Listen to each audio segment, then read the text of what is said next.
Dating to make people look stupid.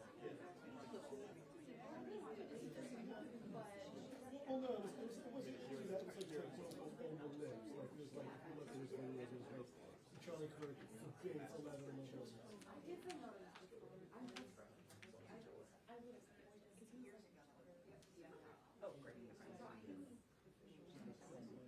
Really? Yes.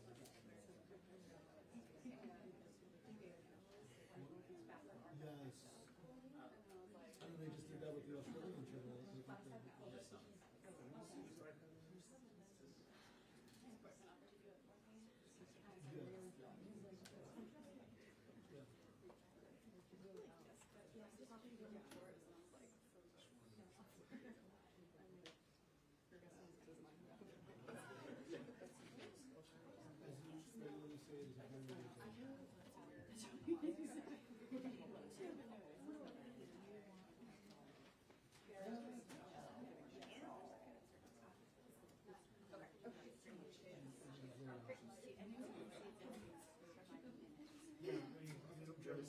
Stories right now.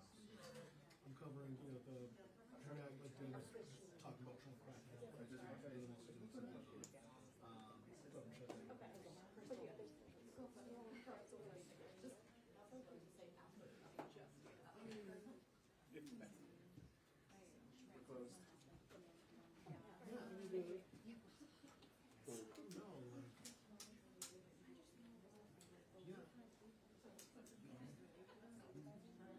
Is it time for hate? Yeah.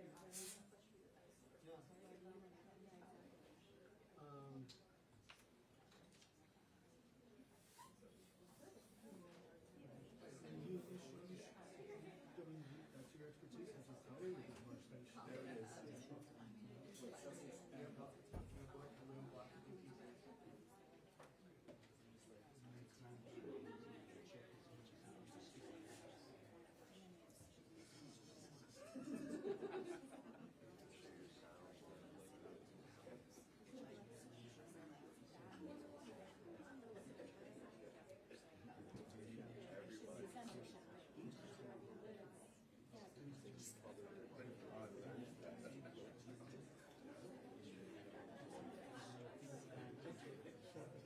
Folks are coming out momentarily here.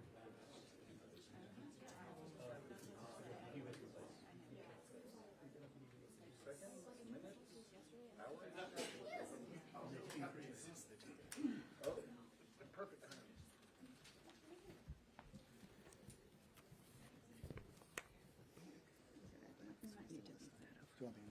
Yeah. Let's create a little bit more room. House of Commons. Well done, man. Well done. Other duties as assigned. Welcome, everyone. I want to thank my colleagues from the Senate and the House, supporters of the No Political Enemies Act, which we will be shortly introducing. We are going to have a few other members, including Senator Schumer, joining us over the course of this event. But since there are so many, we'll get right to it. The shooting of Charlie Kirk was a national tragedy. It should have been a line in the sand, an opportunity for President Trump to bring this country together, to do whatever is necessary to stamp out political violence that's targeted both Republicans and Democrats, political violence that emanates from both right-wing and left-wing radicalization.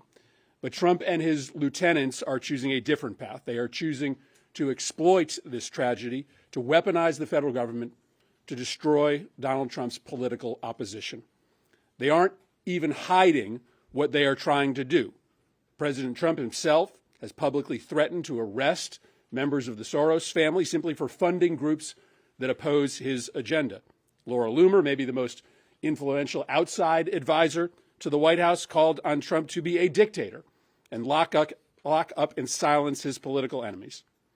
And last night, they showed us exactly how serious they are.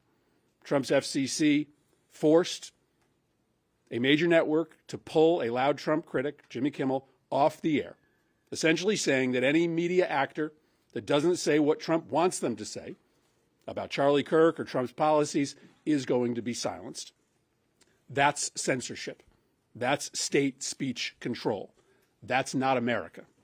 Trump is making it 100% clear that he is going to ramp up his efforts to use the power of the federal government to harass and punish his critics, not because they're supporters of political violence, they are not, but because they have the audacity to openly oppose his policies. This is a standard format for every budding despot. That's why we are going to be introducing, in both the Senate and the House, the No Political Enemies Act. This is legislation that makes sure that the law is on the side of free speech and the right to dissent. Now, I wish this legislation weren't necessary, but it is now. Donald Trump, right now, is instructing his Department of Justice to go on the hunt for his political enemies. Attorney General Bondi has made it clear she is going to arrest people just for speech that she doesn't or the president doesn't agree with.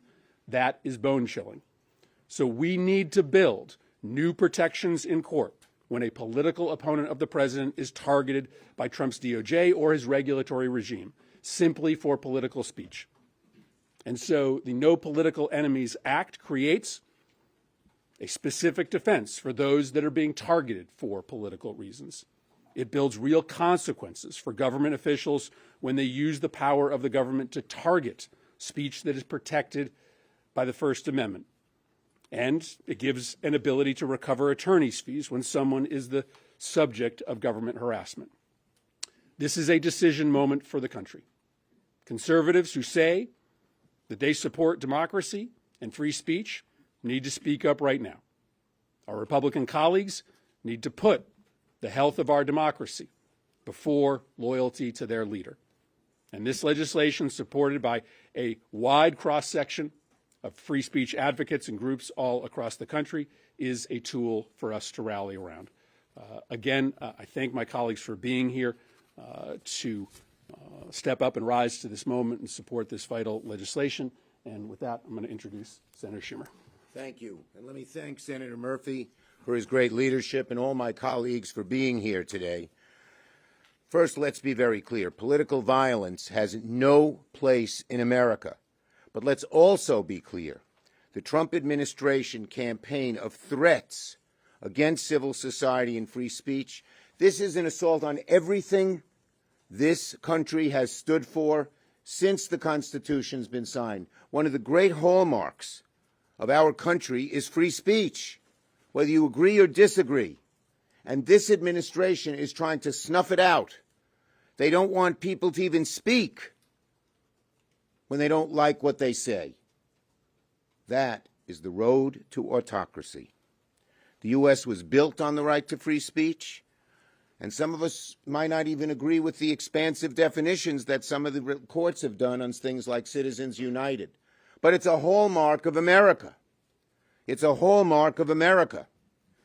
And the right to organize, to advocate, to petition your government, those words, no matter what the views are. That's the beating heart of our democracy. And there's an assault on democracy coming out of the White House and their allies. And we see more evidence of it every day.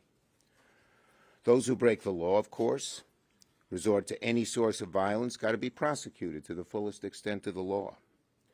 But using the tragic death of Charlie Kirk as an excuse to supercharge a political witch hunt against critics is abhorrent, obnoxious, and as un-American as it gets. What happened to Charlie Kirk is, of course, abhorrent, and even more chilling is that we know all too well it wasn't an isolated incident. But it's repulsive that the Trump administration is perversely using this awful death as a predicate to supercharge their long-standing campaign against political opponents. How low can they go? Every day you wonder, and they go even lower. And this is, unfortunately, a very, very glaring example of just that. It's not a new campaign. They've been engaged in an ever-escalating campaign to use the mighty power of the federal government to attack civil society. Whether it's Jimmy Kimmel, civil society organizations, or the Trump administration's perceived political enemies, its crusade is unending. And this is one of the saddest parts of all, because of congressional Republicans' obeisance to Trump. It's unchecked because they are scared to stand up to Trump. Where are they? Where are our Republican colleagues in denouncing this stuff? We don't hear from them. But Democrats will not stand by. We will fight these abuses in the courts, in the court of public opinion, in Congress. So that's why I'm proud to stand with all of my colleagues here today to announce the No Political Enemies Act, legislation to stop the government from being used as a political weapon. The principle is simple. No president, Democrat, Republican, has the right to turn the federal government into an instrument of political revenge. That is what they're doing. That's what autocrats do. It's the kind of thing that Xi would do, that Putin would do. And Trump is doing it. It's disgraceful. So, it's not hard to understand. NOPE Act says the government must not engage in political motivated targeting and retaliation. The threats of political investigations and retaliation from the administration against their perceived political enemies strike at the heart, the beating heart of what this country is all about and has been since the days the farmers on Bunker Hill put down their plows and took up muskets for things like freedom of speech. So, Democrats won't stand for it. We'll fight back. We will defend the freedoms that make America a democracy, not an autocracy. And I thank my colleagues for joining us. Thank you, Senator Schumer. Senator Van Hollen?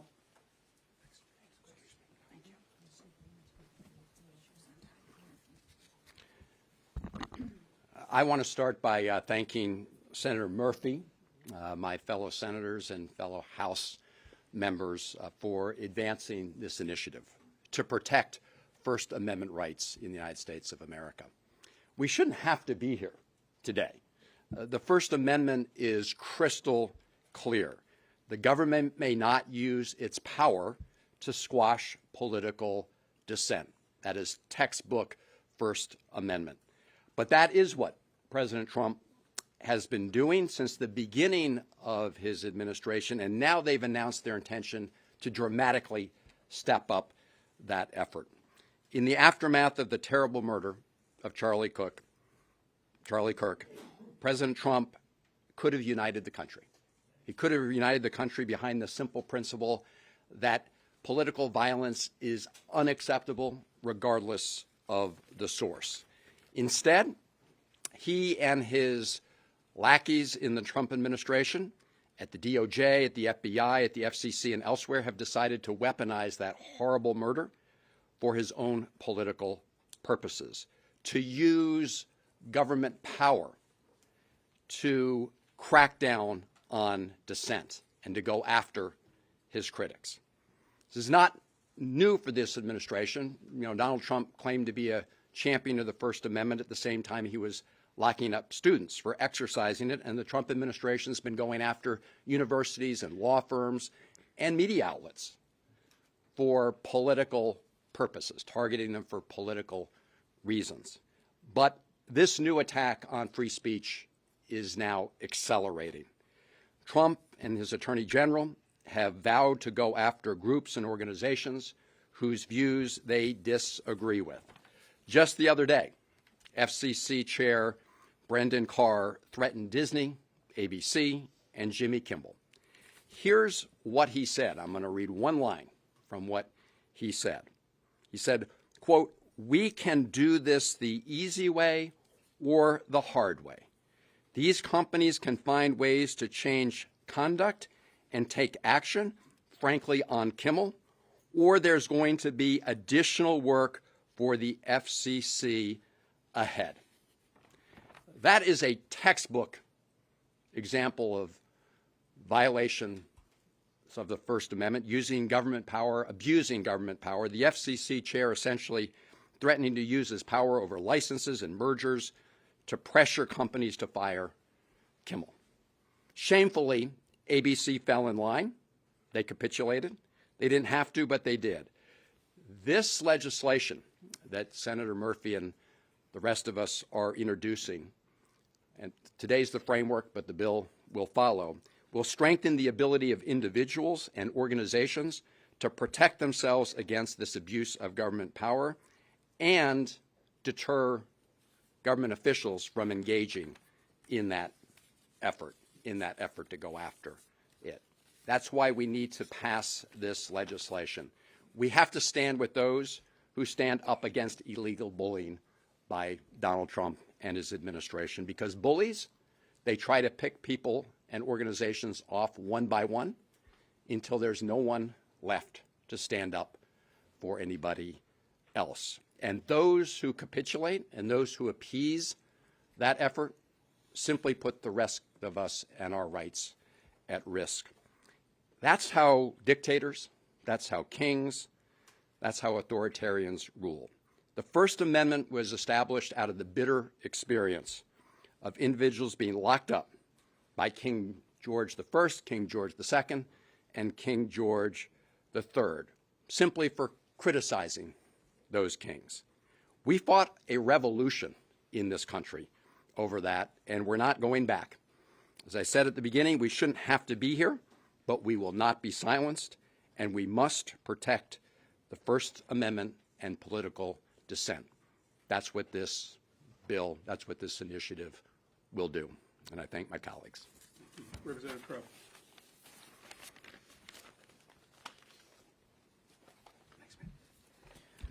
Thank you to Senators Murphy and Van Hollen in particular for conceiving of this legislation, and to all my colleagues standing here. We stand here united against political violence, condemning it in all of its forms and all of its motivations. And we stand here united in the breach, in defense of the American right to speak, to protest, to dissent. I went to war 3 times for this country. I swore many oaths to protect the Constitution, to protect this nation when I did so. And when I did that, I did it knowing that I would be called upon potentially to give my life in defense for people to say things that maybe I disagreed with. Because that is who we are. That is what generation and generation of American before us has done, has sacrificed and sometimes given their lives. So we can disagree, we can debate, we can find that path to a more perfect union. And right now we are facing an unprecedented assault against that very value. What is more American than the ability to stand up and question authority? The ability to stand up and debate and to speak. The reason why that's so fundamental is that none of us have a monopoly on getting it right all the time. I don't. Democrats don't. Republicans don't. Nobody gets it right all of the time. The beauty in our system is that we can have that push and pull. People can speak up and be protected in doing that. But what we see out of Donald Trump and his lieutenants, like Stephen Miller and Laura Loomer, is an unprecedented assault on that very right. Fear and intimidation. An effort by them to say who can speak up and who cannot. An effort by them to say, and only them, who's a terrorist and who's not. Who has the right to speak and who doesn't. Power is always cyclical in America. And the reason why we protect it for everybody is that the minority and those not in power, now it's us, but sometime in the future it'll be somebody else, have that right to question us, to push back. And if we lose it, we all lose it. So every American, Democrat, Republican, and Independent must stand up in this moment to say no. We will fiercely defend and carry forward the torch of Americans who have fought and defended it in the past, and we will not allow us to lose it on our watch. This legislation is simple. It says that if you are a civil servant, if you are doing the work of this nation to protect our food, to make sure plans land safely, to defend our country in uniform, that you also have the right to speak up and question authority. Because we will all be better off if we can say that. So we ask, we implore conservatives, independents, progressives, everybody to join this effort, because now is the time. Thank you. Senator Smith. Well, good morning. Good afternoon, I should say. Thank you, Senator Murphy, and all of my colleagues here. So I would like to read you a quote about the importance of free speech, the most fundamental of our values and rights as Americans.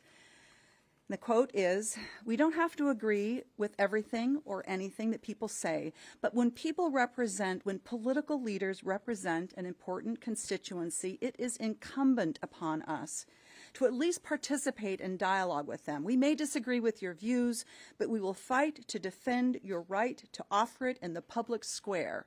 Agree or disagree." Now, this quote isn't about being a Republican or a Democrat, though a Republican said these words. Vice President J.D. Vance said these words less than a year ago. But any of us could have made them, could have said the same thing, because they express that most American of values, that in this country, we can say whatever we think, whatever we believe, and we don't have to worry about the high and mighty leader that we may offend. Our rights as Americans is to annoy and even offend whomever we like. Our speech, our words, our principles are protected. So as long as you're not making an actual threat, as long as you're not inciting violence or yelling fire in a crowded building, we can say whatever the hell we want about presidents and kings and about the rich and powerful. But we are losing that, and everyone can feel it. Just this morning, I was on the radio with a talk radio station in the upper Midwest, up in Fargo-Moorhead. This isn't some left-wing program. It's in Fargo-Moorhead. And as I was waiting to get on, I had a chat with the producer, and the producer said, "Senator, I didn't think that this could happen, but we are afraid that they're going to come after us, that we're going to get taken off the air." And that is not paranoia. When you see that the FCC, just as one example, how they are bringing the full force of the federal government down to silence the president's critics, that is not paranoia. Who wouldn't be afraid?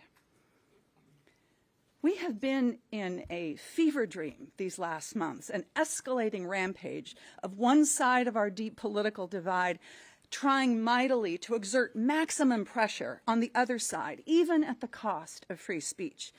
This is the balance of power that defines our Constitution. This is happening even at the cost of our more perfect union. And what we are doing today is we are saying, stop it, enough. We are at this moment in this great democracy, this great imperfect democracy, where we actually need to spell out clearly that there will be costs when the federal government tries to go after people and organizations in our civil society and take away their rights to participate and to speak out. We are saying enough. That must be what we protect in this government, in this country. Today, my Democratic colleagues and I are saying we respect your right to say what you believe, and we're going to protect your right to do and say what you believe. That is what this legislation is all about, because that is what free speech means in this country. Thank you. Senator Padilla. Thank you, Senator Murphy, and all of my colleagues for leaning in at this additional critical moment. This is the United States of America, where since the beginning we have protected free speech. That's why we're here today, because we have a president and an administration that has been weaponizing the government against their critics, plain and simple.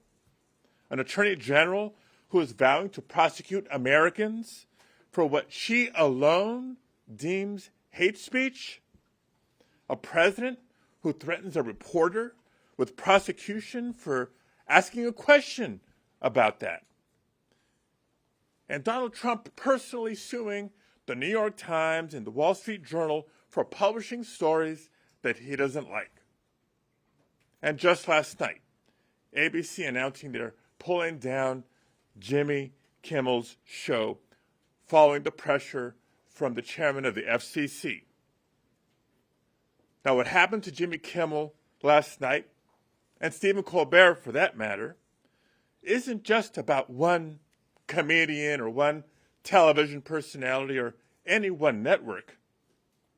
It's about whether we as Americans still have the freedom to laugh at those in power, to question authority, and to tell the truth without fear of retribution.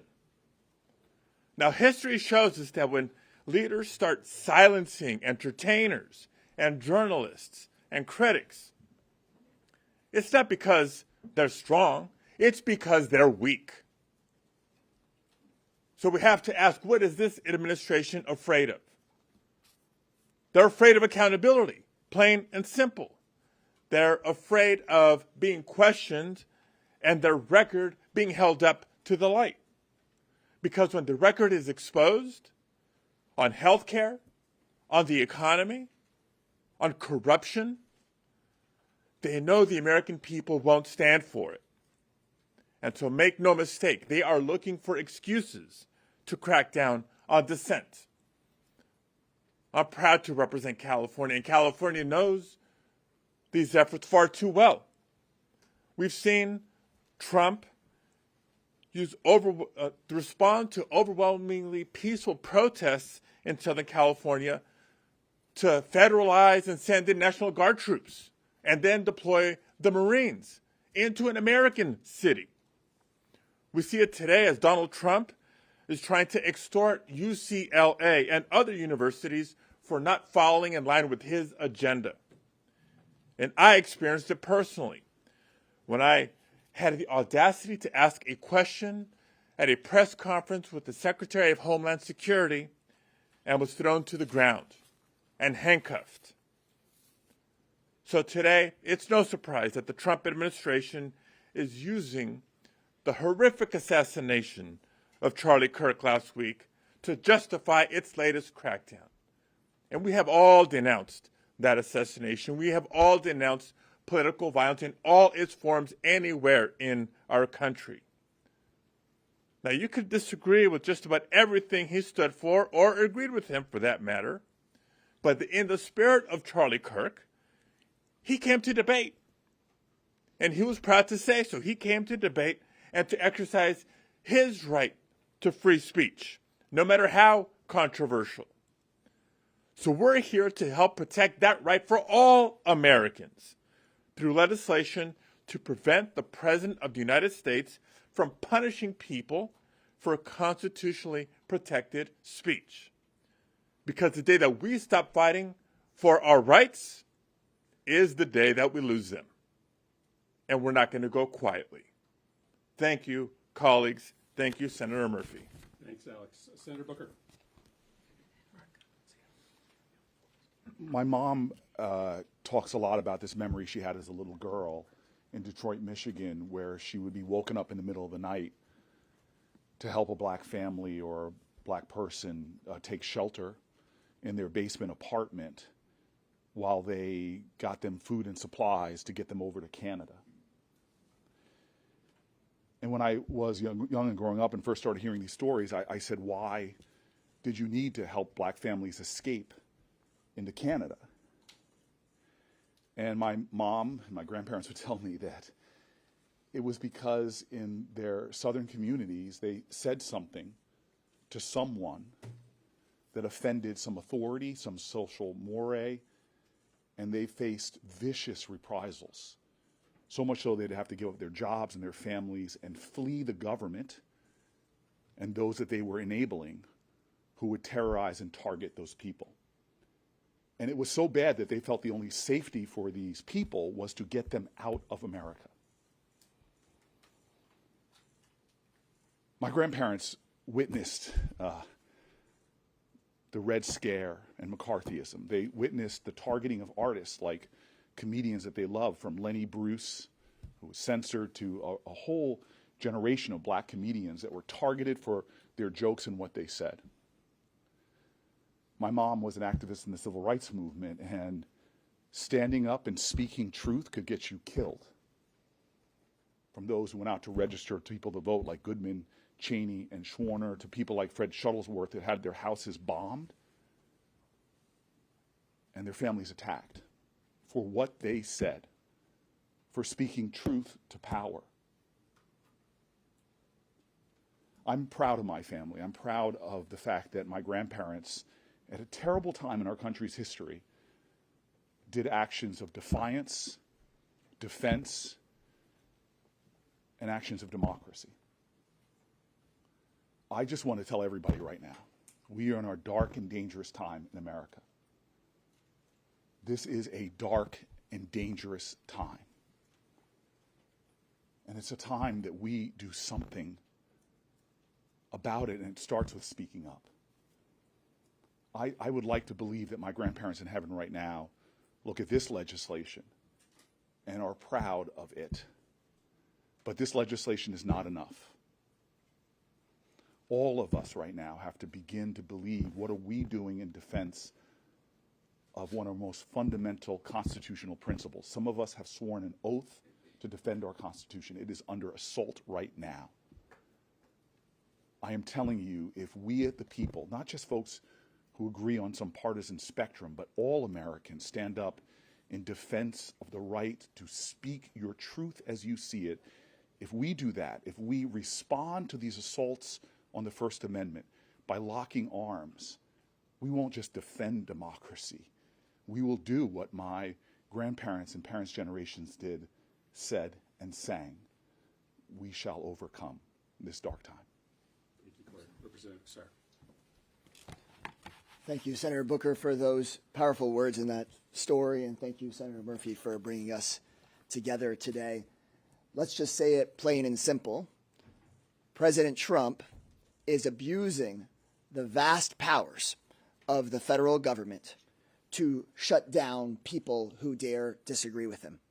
From universities to law firms to nonprofits to journalists, Trump is abusing his power and violating the First Amendment daily to punish anyone who does not line up behind his agenda. That would be wrong no matter which party did it, no matter who the president was. So I'm thankful to my colleagues who are putting together this legislation to protect churches and nonprofits, newspapers, magazines, colleges, workers, students from any president who tries to target his political opponents, shred our Constitution, and disgrace our values in the process. We are in the biggest free speech crisis this country has faced since the McCarthy era. The murder of Charlie Kirk was a horrific crime, and it's clear that Trump wants to hijack that horrific crime to silence anyone who disagrees with the president about any issue. While Mr. Kirk's tragic murder is new, Trump's desire to shut down all opposition is not. From the beginning of his administration, Trump has tried to go after anyone who dares question him. And as we saw last night, far too many billionaires and corporate-owned media companies are bending the knee. Disney and ABC, Paramount and CBS, the Washington Post editorial board, Facebook. Let's be clear. The ultra-wealthy men who run these companies are making a choice. David Ellison, Mark Zuckerberg, Jeff Bezos, Bob Iger. These men are enriching themselves, auctioning off the United States' First Amendment to a wannabe tyrant. We have to ask ourselves that if Watergate happened today, would our biggest news outlets be allowed to run the story? Or would a billionaire owner decide that crossing the administration just isn't worth it for his bottom line? If you're watching at home, please know This is not just about the rights of a TV host or a big university. Trump and his billionaire buddies want to silence dissent so that they can run the country for their own benefit. First, it might have been they came after students and professors. Next, it's media companies and journalists. After that, it's churches and nonprofits. After that, it's you. It's all of us. Remember that Donald Trump did not turn against Jimmy Kimmel because of anything he said this week. He turned against Jimmy Kimmel when 8 years ago, Mr. Kimmel spoke up about stopping Trump and Trump trying to take away the Affordable Care Act from millions of Americans. That's what's at stake in this moment. The ability of the American people to speak out against the billionaire takeover of our government and be heard. Thank you. Thank you. Thank you, Senator, and thank you, Representative Crow, for bringing us all together today to show the American people that we stand shoulder to shoulder and in a large group and in a united way to protect our First Amendment rights.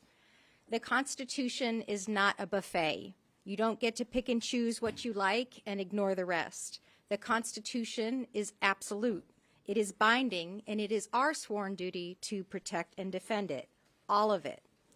We didn't use the tragic murders of Melissa and Mark Hortman to rip apart the Second Amendment in June. And we cannot and we should not use the murder of Charlie Kirk to rip apart the First Amendment in September. We must restrain ourselves collectively, all of us, from twisting tragedy into an excuse to punish our political enemies, to muzzle the press, to silence dissent, or to pressure schools and businesses and the military into purging voices that we might not like. That's not justice, and that's certainly not freedom. To be honest, that's tyranny. So I want to take a moment to speak to my colleagues in Congress. Yesterday was National Constitution Day, and Rep. Goodlander and I spent some time passing out hundreds of constitutions, copies of the Constitution, to our colleagues, reminding our colleagues that it is National Constitution Day and that we swore an oath, not to a party and not to a president, but to that Constitution, to that document, and to the people that we serve, even those who oppose us and even those who dislike us. And if we collectively keep smashing the foundations of this, our democracy, for short-term political gain, there won't be anything left for all of us to stand on. I know that a lot of people are out there actively cheering on this administration's attack on the liberal organizations, the strategy to silence and punish them. And that's your prerogative. That's your right. That's your freedom.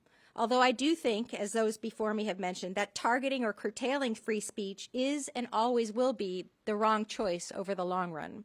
And you will be on the wrong side of history for supporting this campaign. So to my colleagues, I implore you to stop now with the silencing, to stop now with the dividing, to please stop with the destruction, because the cost is far too high for all of us. Benjamin Franklin, a famous American, a famous Pennsylvanian, and a famous Philadelphian, wrote that freedom of speech is a principal pillar of a free government.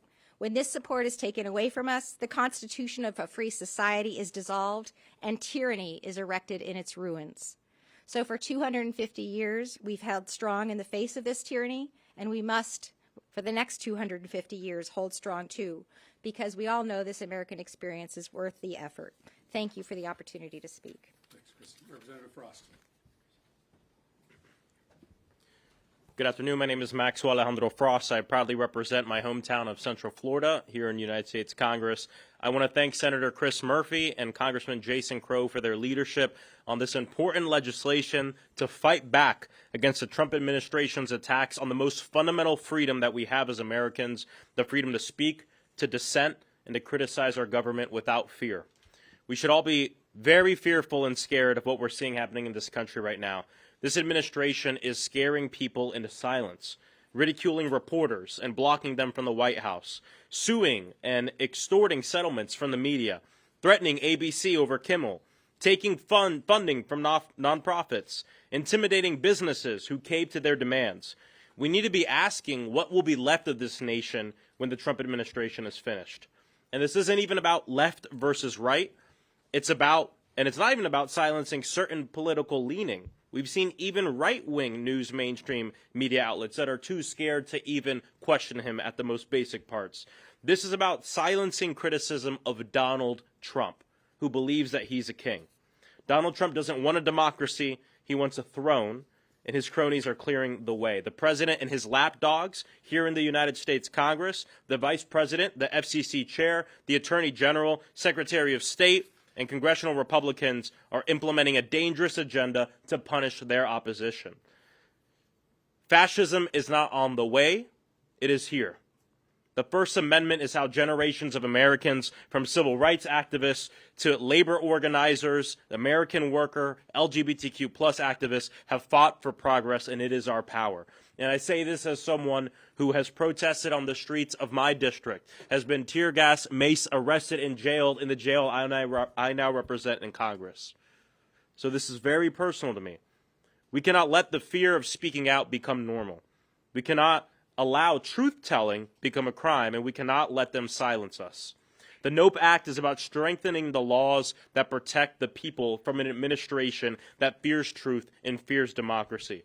An administration that wants to divide our nation, divide the working class, to distract from the fact that they're doing everything they can to enrich billionaires and to enrich mega corporations. That's exactly what happened with Jimmy Kimmel last night. The Oversight Committee will have more to say about this, what happened last night. But look no further than the fact that Sinclair is in the middle of an acquisition that the FCC has to approve. All of this ties back to money and people enriching themselves and bending the knee to Donald Trump to make it happen. This bill will give us another tool to fight back. And while congressional Republicans lie down and do nothing and enable this, Democrats will be advancing this bill, launching investigations, sending subpoenas to expose the ever-mounting corruption. When we don't have all the power we want, we use all the power we got, and that's what this bill is about. When we use every tool we have, especially our freedom of speech, to stand up to the onslaught against the American people, we can win, and I encourage my Republican colleagues to join us on this. Thank you. Thanks. Maxwell, I'd be happy to take any questions. Senator Murphy, it's not only just President Trump who's doing this. A lot of your Republican colleagues in the House tried to censure Ilhan Omar last night. They're calling people's employers. How can you not only do protections for people who are targeted by the president, but members of Congress and anybody who's trying to go after and get people fired for their jobs? Yeah, I mean, this is going to be an epidemic where there will be speech control, both in the public sphere but in the private sphere as well. These corporations are so greedy that they are willing to do anything and everything in order to make as much money as possible, including being lieutenants in Donald Trump's effort to try to control political speech. So, listen, we need to be talking not just to President Trump and the broad public, but to the corporate community as well, and put the question to them. You're going to rue this moment. You're going to regret this moment on your deathbed when America is no longer a democracy anymore, and you were willing participants in the effort to destroy political speech, either by shutting down voices like Jimmy Kimmel that had every right to be able to speak in dissent to the president, or patrolling the speech of your employees who have just as much of a right to express their political opinions as well. So this is a big job because we have to be speaking to our Republican colleagues to get them to do the right thing. We've got to be talking to the public, but we have to be talking to the corporate community as well. Senator Murphy, thank you. I know where you stand, but is your leadership willing to shut down the government because, as you know, you all fund the FCC over this? I mean, they need your votes to keep the lights on. Well, listen, Republicans won't even talk to Democrats right now about how to keep the government open and operating. So right now, it's clear that the Republicans are gunning for a shutdown because if they wanted to keep the government open and operating, they would be having conversations with Democrats. I'll just speak for myself. I do not think Democrats have an obligation to fund the destruction of our democracy. And so, of course, for me, I am going to require that there be at least some modicum of protections for democracy in any budget that we pass. Obviously, why would we write a budget that the president isn't even committed to implementing? Why would we fund this level of lawlessness at a moment that the country is under threat? I guess that wasn't the right answer. So, go ahead, we'll take a couple more. What does that mean? Schumer has called for him to resign. So do you guys have any powers or see a path forward for, I don't know, handling the car situation? Well, it's been pretty remarkable how honest Brendan Carr has been. He's making the rounds of right-wing media, essentially celebrating the fact that he is using in an illegal manner the power of his position to shut down political speech. He really doesn't talk too much about hate speech or violent speech. He just is clear that he's trying to silence progressive voices. I think that creates a real political problem for the president, but also a legal problem for the FCC. So the more that Brendan Carr talks, the less likely it is that their actions are going to be able to hold up in court.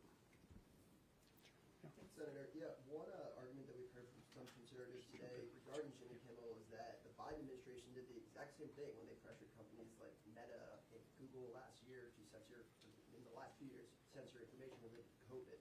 So what would you say, Republican, your colleagues who are saying this? Yeah, that's simply not true, right? To try to equate making sure we get out good information and appropriate information versus the propaganda and the misinformation and the lies that are being put out by this administration are simply not the same thing, right? We're looking for freedom of speech. We're looking to protect it for everybody. And what we're seeing is an unprecedented effort to crack down on all speech. As our colleagues said, almost regardless of the source, right? Right now, it's Democrats and it's progressive organizations, but it also has been conservative organizations. It's anybody who dares question the authority of this president, whether there's an R or a D or a U behind your name. Right into the first question, this is not just a story about a runaway president who's looking to abuse and consolidate power, right? Because that actually was envisioned in the Constitution. And that's why the Constitution was built the way that it was, to distribute that power. Because there are a lot of people who do have power. The majority of this Congress has the power to stop it right now. Big businesses, universities, law firms, media conglomerates, they face a choice. They can stop it and stand in the breach right now.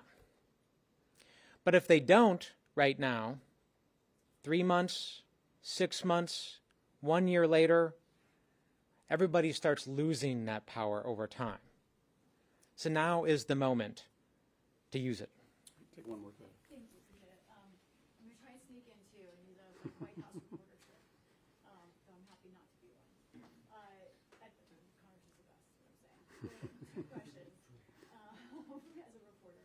Two questions. One, in terms of what you all can do, you said that some said the FCC commissioner should resign, but should he be impeached? That is potential motion on the floor that could be accepted for House members especially. Number two, what is Democrats' responsibility for the rhetoric right now? We heard your fellow member, I'm sorry that he left, talk about fascism, saying we're having fascism now. We know the suspected shooter in Utah had the word fascist on supposedly one of the rounds of artillery. Republicans say that Democrats are part of the problem right now because of using words like Nazis and fascists. Those are the two questions. Well, listen, we have to tell the truth. And the truth is hard to hear right now. The truth is that Donald Trump is trying to destroy our democracy. He is trying to silence free speech. He is acting in a way that is scarily similar to many would-be despots all across this world, all across history, who have tried to transition a country from democracy to autocracy. And so we have no obligation to sugarcoat the gravity of this moment. The only way we save this nation is if the people of this country rise up in peaceful protest, if they mobilize all across America. These companies won't really think twice about their money grab until they know that the American people are firmly on the side of protecting free speech. And so the only way that you build that kind of mobilization is to tell the truth. So this is another tried and true tactic of despots, is that they label any criticism of them as hate speech or terrorism or incitement to violence. This is how democracies disappear, is that you allow the regime to create terminology that essentially invalidates the ability to speak truth to power, and we're just not going to let them silence us. I don't know if you want to take the, yeah, great. All right, thank you, everybody. Appreciate it. Thanks, guys. Thanks, everybody.